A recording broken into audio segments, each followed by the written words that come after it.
Oke, diurut dulu. Saya persilahkan dari wilayah barat dulu dah. Yuk di sini tangga perak ya. Dari bambu krek dulu yang hadirnya pertama dulu. Saya ingin gini. Apa potensi bambu krek? Kemudian kendala untuk menjadi luar biasanya apa? Saya ingin lah ya, Om. Saya bercerita. Merden itu ada seorang pengrajin. Dia pengrajin manggar, Mas, bukan baru. Ya, manggar. Tapi barang itu dia jual di seluruh hotel-hotel di dunia, hotel megah di dunia. Ya, jadi itu asalnya dari Merden, ya. Namanya Mas Tungki. Iya, itu sahabat saya. Jangan mau tahu hotel-hotel mewah di Amerika, di Australia, manggar-manggarnya itu dari Merden dan dari perbatasan Kebumen Merden. Bakule wong Merden. Bagaimana caranya dia kok bisa begitu? Dulu adanya ya ikut festival di Zurich, ikut festival di Melbourne, ikut festival di Singapura. Itu caranya kalau mau go internasional, dan sudah dilakukan oleh orang Merden namanya Mr. Tungki. Ya, tapi karena wis sukses gitu dari wong luar negeri. Kan begitu modelnya. Tapi produknya masih dari sini, Mas. Itu sebuah cerita, Mas. Jadi nanti kan saya kepengen kendalanya apa untuk go nasional dan go internasional. Karena kita sekarang boleh dibilang ada yang kita perlu tiru dari Pak Triyono adalah think globally, act locally, kan gitu kan. Kita memproduksi dari barang lokal, produsennya orang lokal, tapi harus kita globally. Barang kita jangan hanya di Indonesia dong, taruh di Abu Dhabi, taruh di Doha, itu baru kita besar. Tapi kalau masih sekedar saya mau jual ke Semarang lah, itu biasa, Mas, kan begitu kan. Tapi kalau jenengan sudah berpikir kapan barang saya masuk di hotel bintang 5 di seluruh dunia, kapan barang saya harus ada di JW Marriott, nah itu baru pemikiran yang disebut pikiran terbang. Dan ini nggak perlu jauh-jauh, Merden sudah ada contohnya, dan sudah berapa tahun? Sudah 30 tahun yang lalu melakukan itu. Tapi karena memang tidak diekspos, biasanya wong nggak sugih kayak gue, gak ngekspos, bok baterai pada tiru, ini seperti itu kan. Nah, makanya kita harus membuat yang seperti itu. Kurang lebih ilustrasi misi kami begitu, Pak. Segala sesuatunya yang gila-gila sekalian lah, anggar kelasnya biasa-biasa ya, nanti yang akan berjalan ya kita akan ketinggalan terus. Monggo, Mas, saya butuh ide masukan, hambatan, kendala dan lain-lain. Kalau untuk di bambu sebenarnya potensinya masih besar. Sebentar, Pak, mohon maaf sekali ya, karena saya janjian dari pagi orangnya. Assalamualaikum. Mau hulu sampai hilir, mau ambil di bidang mana boleh. Artinya kita sebagai pelaku boleh dimanapun boleh. Dan baru satu saya di Banjar yang eksis itu. Dan saya pun tidak suka karena tidak sendirian, tidak ada persaingan. Nah, kalau ngomong bicara, saya pertama awal memang ekspor. Tapi kondisi untuk ekspor itu belum terbangun dengan baik. Dengan apa? Dengan pendanaan, dengan pemerintah, dan itu belum baik.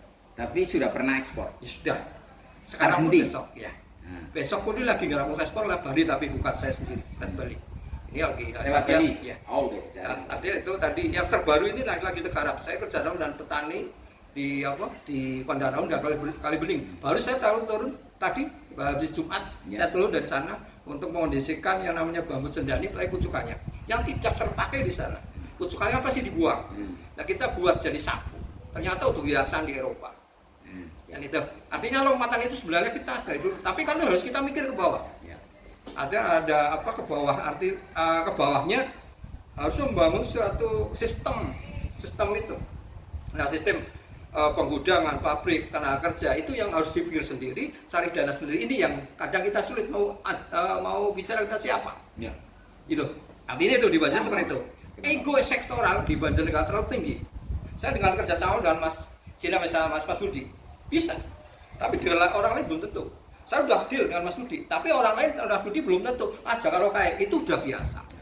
Ini kendalanya itu. Jadi kalau mau bisa kendala boleh lah. Tapi kita tidak menjadi masalah bagi kami.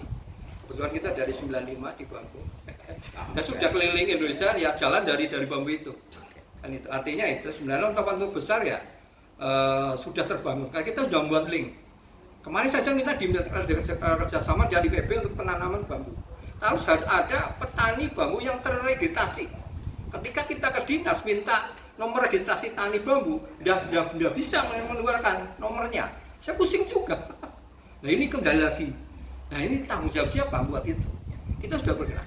Artinya itu sebenarnya. Tapi itu ya itulah Banjarnegara. Harus kita tidak mengeluh, saya harus jalan terus. Kalau memang ada visi yang tadi yang saya senang, lari dulu lah. Asli nanti kendala itu pasti akan masuk. Ada sendirinya kan ada cara sendiri kan. Artinya nah kita sudah ada kerjasama dengan Universitas Jakarta, semuanya udah ada. Kemarin besok ini per bulan Juni ada penelitian tentang bambu di Banjarnegara, potensi, harapannya, nanti rekomendasinya untuk Pemda. Itu semua secara pribadi, bukan secara kelembagaan. Terima kasih, hanya itu aja. Baik, Mas Andre, catatannya ini satu, bahwa bambu ini sudah pernah ekspor, terusan kemudian yang kedua kalinya mereka kesulitan di dalam kerjasama, baik dari aspek pendanaan, aspek dukungan dari pemerintah lah ya, dalam banyak hal kan begitu. Untuk buat sistem yang namanya eklak ini ya, agak eksis ya. Kemudian nanti bagaimana solusi itu tercapai. Itu catatan yang rangkuman yang ini ya, ini menarik saya kan karena dia sudah ekspor. Nah, pertanyaan saya gini Mas, selama ini di bambu craft itu ya, saya menyebutnya bambu craft aja ya. Ayo, masih di Kang gitu ya. Itu apa namanya, menurut panjenengan produk andalan ekspor itu barang apa?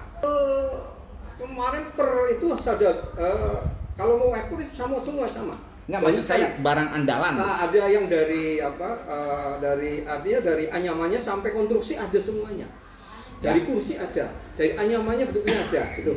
Dari rumah tangga ada, semuanya ada. Semuanya ada. Tinggal ya? kita yang di sini saja. Ya, oke. Kurang lebihnya begini Mas. Ya. Kurang lebihnya begini Mas. Itu kan sebenarnya tinggal dilingkan saja dengan yang sudah punya pasar. Kan sebenarnya gini, kamu berbicara tentang sebuah filosofi. Saya ngambil dari sepak bola ya, karena saya sepak bola. Dan sepak bola juga tidak bisa diremehkan untuk memimpin suatu negara, karena apa, Joshua saja itu presiden tapi dari sepak bola. Jadi sepak bola itu banyak filosofi positif yang luar biasa. Gini Mas Warso. Ketika seorang pemain bola, kenapa sebuah diklat bisa melahirkan pemain di Liga 1 banyak? Karena apa? Ketika sudah ada nyantol yang satu di sana, maka dia akan bawa adik kelasnya. Kan gitu kan? Untuk sepakat. Ketika sudah walaupun bagus kayak apa, ketika belum ada di sana kita tetap mata ditutup mata kita. Betul, sepakat. Nah, sehingga di bisnis pun semacam itu, Pak. Nah, dan itu kan tidak akan pernah lepas dari jaringan yang sudah merupakan jaringan yang kita miliki. Nah, contoh ya. Ketika nanti Mr. Tungki ini kita minta dong, dia itu kan teman main guleran SD saya, kan gitu.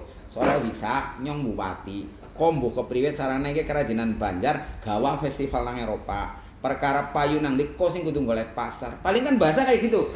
Itu kan kalau kita sudah punya link, kan seperti itu kan. Karena kalau menurut saya ngambil dulu suatu titik yang bisa jadi andalan. Kalau mau mengangkat sebuah produk itu, menurut saya 1 atau 2 jenis produk yang terbeli dengan nilai baik, jadikan itu ikon dulu. Nanti Anda sendiri yang akan mengembangkan. Betul, itu sepakat saya itu. Jadi kalau menurut saya mainannya sektor-sektor apapun dengan model kayak gitu Pak, kan gitu. Jadi kalau untuk jenis usaha yang seperti Bapak miliki, saya mengajaknya itu udah kita bicaranya ekspor aja, nggak usah bicara lokal sebagai tambahan aja. Ya, udah itu aja, kita bicara ekspor dan perbanyak ekspor. Kendala-kendala modal saya hanya ingin gambarkan Pak. Hanya Bapak belum ketemu saja dengan orang yang bingung buat duit ini mau dibuang kemana. Ini hanya di situ masalahnya. Saya pernah ngalami Pak, dulu ketika masih pemula sebagai pengusaha begitu. Saya backgroundnya bisnis ya. Itu saya ini kan pakainya utang-utang kok dulu Pak. Nggak ada cara lain. Dulu mau utang bank dipercaya aja susah. Awal-awal lu ketika masih merangkak. Tapi ketika semuanya sudah ketemu, justru kita balik, kita nggak mau pakai uang bank. Orang yang mau menitipkan uang begitu banyak. Sebenarnya ketika tadi Bapak ada menyampaikan aspek permodalan untuk pengembangan dan lain-lain, sebenarnya karena belum ditemukannya antara pemilik modal dan produsen. Sebenarnya di situ.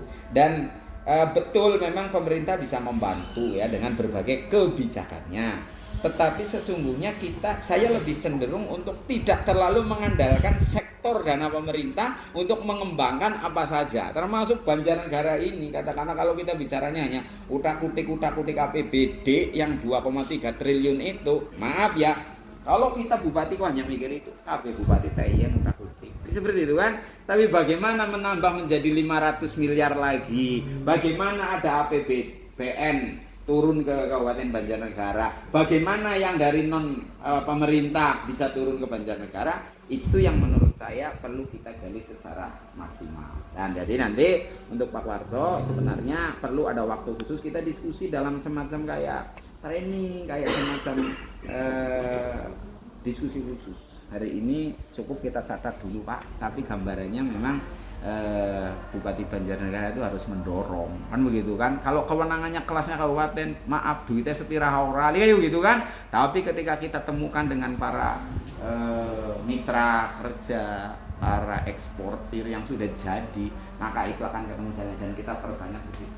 Seperti kemarin saya bisa dengan seni di Karangjati itu yang keluar dari grup, kalau nggak salah kan saya tungguin komentarnya kok nggak ada lagi itu loh yang seni. Iya, yang sudah besok mau tampil di Itali. Pak Ius ya. Itu tampil di Itali. Itu udah biasa tampil. Sekarang saya kemarin ngobrol, Mas. Jadi udah biasa tampil belum? Yang namanya event-event olahraga di mana-mana itu pada saat penutupan itu atau pembukaan itu pakainya kesenian loh, Mas. Kita bisa matchingkan. Saya membawahi 2 benua, Asia dan Australia. Kita kolaborasi paling tidak 1-2 event lah ya. Anda terbang bersama tim Anda ke sana untuk tampil. Ditanggap nang Australia, ditanggap nang Asia. Lainnya dia harus melu nanggap. Itu kan salah satu cara kan untuk melingkan bahwa seni yang lain kita sana. Wong kelasnya EB kan ngarani digawa nang Eropa bisa pik banget. Kan itu kan. Nang kene ngurika biasa bae BGB kan. Tapi digawa mari tuku tiket pesawat wong pira kok EB gitu kan. Itu sebenarnya kita harus go internasional dalam semua hal, nggak perlu bicara yang go lokal atau go nasional. Kita wawasannya harus wawasan internasional. Menurut saya begitu.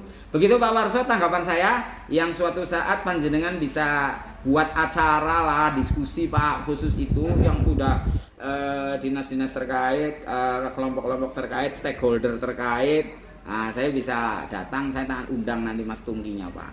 Saya bisa nodong, Mas Kiai kan Sabatir sing belum sukses, kamu harus bawa ini ke internasional. Kalau Lik Teguh juga kenal, Budi kenal ya Budi ya? Nah, Budi kenal semua. Tapi kamu kan nggak pernah berkomunikasi. Kalau saya sampai hari ini masih berkomunikasi karena itu aset kan begitu. Nah itu orang Merden asli Pak, jadi eksportir besar seluruh benua itu. Oke, selanjutnya dari bambu sudah.